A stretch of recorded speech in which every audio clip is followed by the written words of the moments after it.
Guys and girls, we pretty much did everything for page 61 and 62. Is there anything left on page 61 and 62 that you need to take a look at? Which one? Oh yeah, I'm looking at the wrong page, yes. Sorry about that. So the first page was 65, 66, right? Yes. So is there anything from 65, 66 that we did not cover you need me to go back over talk about? 65, 66. So we're good on 65, 66, yes? All right, so let's go to page 67, 1 through 12. What are we looking at on 1 through 12? On page 67. Number 7, okay? So number 7, we have x squared minus 49 is equal to 0. So a few things. Do we have a greatest common factor? No. Do we have two terms? Yes. Is there a subtraction sign? Yes. Are each of those terms perfect squares? Yes. So this is the difference of two squares.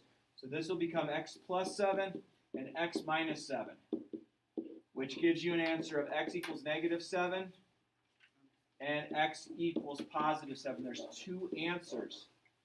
Okay? So a couple of you had made an error. I think some of you had tried to do it this way, which I like your thought process. So you added 49, then you took the square root and you're like, oh, okay, x equals 7. If you did it that way, you got 1 out of the 2 points. Okay? This is why there's two answers. There's a positive and a negative component. It's not just this. So please don't shortcut it going that way to solve that. Yeah. Yeah, 8. So, What are you laughing at? What's so funny, Mrs. Stern? over on Stephen's desk. Oh, did you put Steve in there? All right. So, first thing, number 8.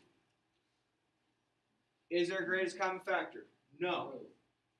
Is there a two terms? Yes. Is there a subtraction sign? Yes. Are the two terms perfect squares? Yes. Yes. This is the difference of two squares. So this will factor to z plus 2 and z minus 2. And then I wind up with z is equal to negative 2 and z is equal to positive 2. Okay? So please don't confuse this. Those are perfect squares. But if I had something like this,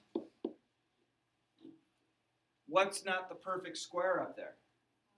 5. So this one will not factor down like that because the 5's not a perfect square. So, okay. Anything else up through number 12? Yeah. 9, yeah. Minus 8 and plus 8. That's it, exactly. That's exactly right. M plus 8, m minus 8, so m equals negative 8, m equals positive 8. 10, okay. So number 10, we're going to go with our first question. Do I have a greatest common factor? Yeah. The 3 can come out. Okay? Does that make sense so far? Now, is this the difference of two squares? Yeah, so I get 3z plus 2 and z minus 2. Okay, so I'm going to take the two parts that have the z and set those equal to 0 and solve.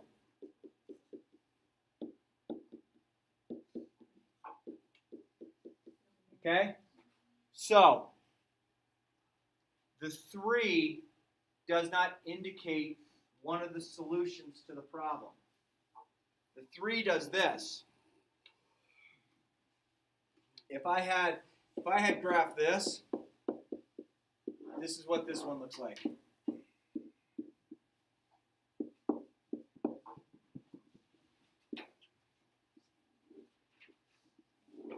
If I had graphed that, that's what that would look like. And that's this part. If I had graphed this one, though, this actually comes down and crosses at negative 12 and crosses here and here.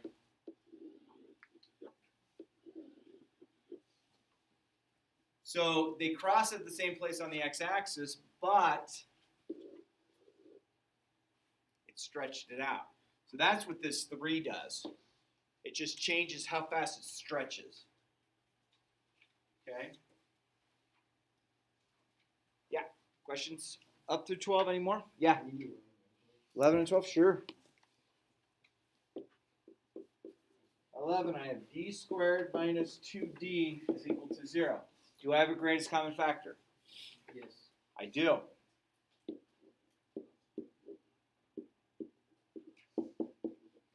Agreed there? So what does one of my solutions have to be? D equals 0. Good. So this has got to equal that. So d equals 0 is one of them. The other one is this. So you have those two solutions, just like that. And then number 12 is going to be done the same way. I'll do the same here. So I have s squared minus s equals 0. Greatest common factor. So what does one of the s's have to be equal to? 0.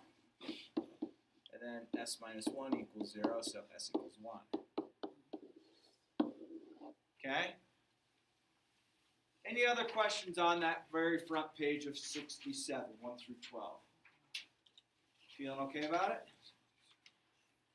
Good?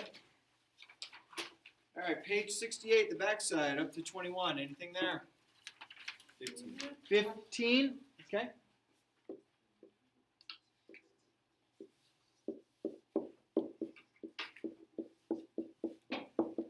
Do I have a greatest common factor up there? No. So now we just need to try and factor it our old-fashioned way. So what's my magic number? Positive 12. What do we know? If it's positive 12, I have to multiply a positive and positive and a? Which one is it? Why? I have that negative 8 right there, so I need my factors both to be negative. So I have the factors 1 and 12, 2 and 6, 3 and 4. Which of those work? Both being negative, that would give us negative 8. 6. So negative 2, negative 6, when added together, gives me that negative 8. Agree? Okay? So I get 3x squared minus 2x minus 6x plus 4. 0. So what do I have in common there? X. So that gives me 3x minus 2. What do I have in common here? Negative 2. Good seeing that. If that's negative, it's going to transfer down. That changes both of these signs. Agree? So I have 3x minus 2 is one of my solutions. And x minus 2. So set those both equal to 0.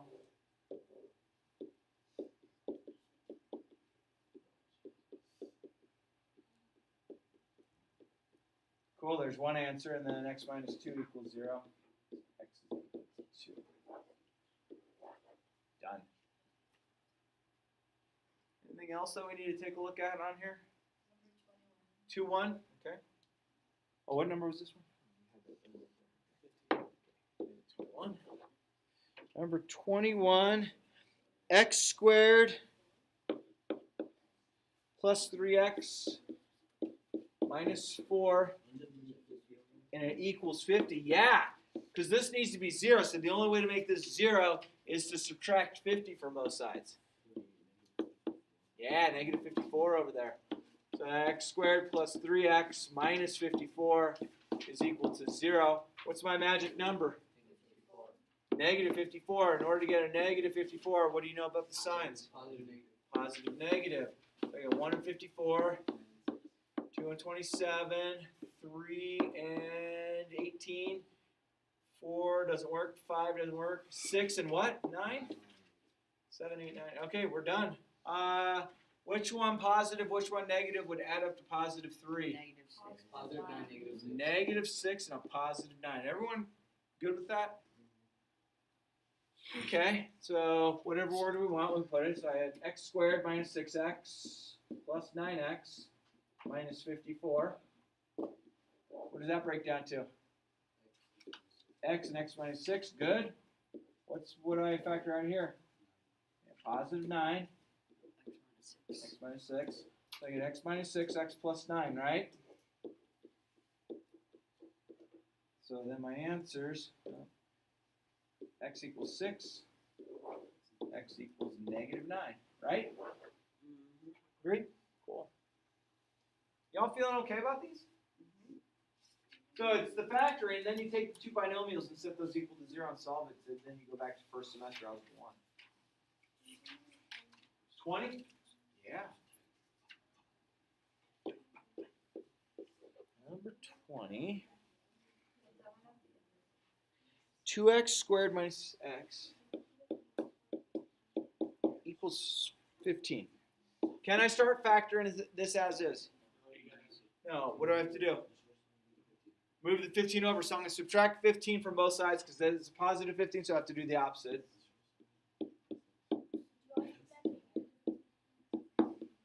For the most part, yeah, you're just trying to keep them in order. X squared, x constant. What's my magic number? Negative 30. So in order to get a negative, what do we know about the signs? One's positive, one's negative. So 1 and 30, 2 and 15, 3 and 10, 5 and 6. Which two work? 5 and 6. Which one's negative?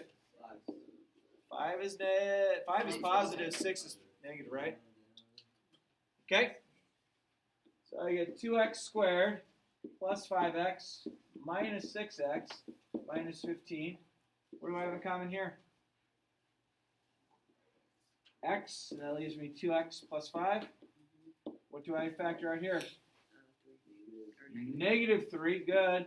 That changes both signs. So then I get 2x plus 5 and x minus 3. So then 2x plus 5 equals 0. So subtract 5, divide by 2. And then x minus 3 equals 0, so x equals 3. There's my two solutions. Yeah? Yeah? You put the x squared to the right? Well, let's take a look. 18. So I have x squared equals 9x. Okay. So a little trick on this one is you want the x squared to stay positive. It'll make it easier to factor out. It would factor the other way, but that would mean you have a negative x and an x. So my opinion is try as hard as you can to try and keep that x squared positive. If you do that, that means I have to move the 9x over by subtracting 9x and the negative 20 over by adding 20. Okay? So minus 9x plus 20. So now I'm going to get x squared minus 9x plus 20 equals 0. And then just, that'll come out to this. Sorry, I didn't do it the other way.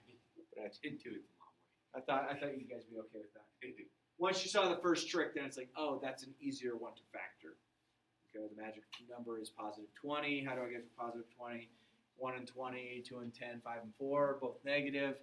Negative 4 and 5 work. Okay. 17. 17 is going to be done very similar. So I'm going to move these over.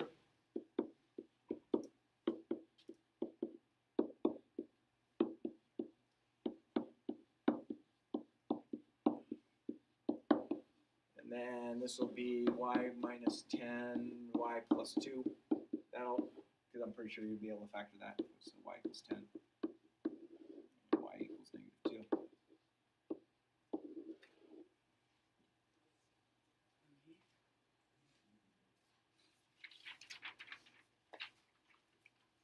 We good? Okay. Go ahead and pass forward your stuff. Make sure your name's on it. That is kind of important.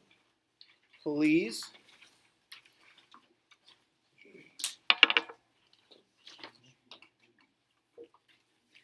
Yeah, buddy.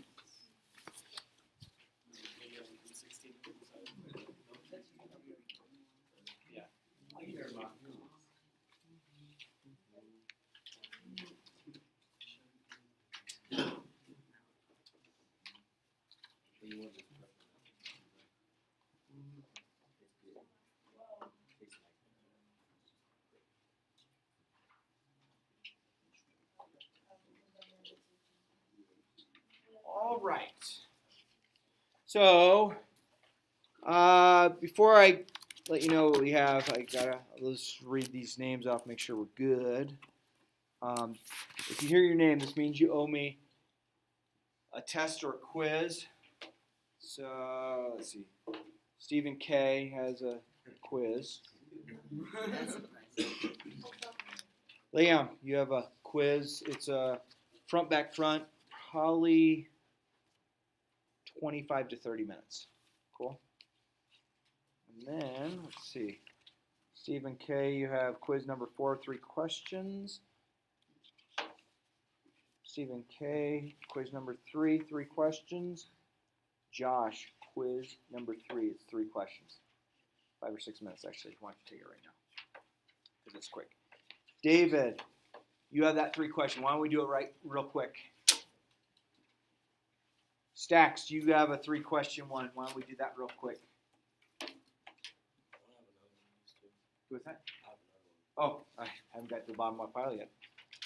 Steven has quiz number 2. Liam, here's another 3 question quiz. This is a small one. Why don't you do that one real quick? Stacks, here's that other one.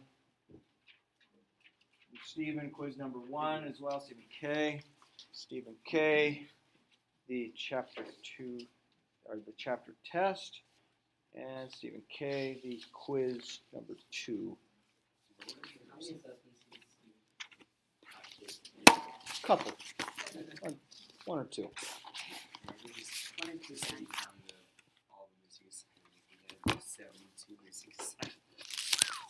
I said that? Or No, he- Stephen Hawking for all of his classes. Holy crow. All right. So those of you who are taking that test, that's fine. This is what we're going to do today. So today is Thursday, right? Yep. So what we're going to work on the review. It's worksheet 14, which is the review, which is going to be page 6970. And is that it? 6970. Yep. So there's 23 questions. So I'm going to give you the opportunity to work on that today. Tomorrow, once we get done with going over any and all of that, okay, I will mark it off and put the points right in for you right away so you can have it. And then there's a take-home test.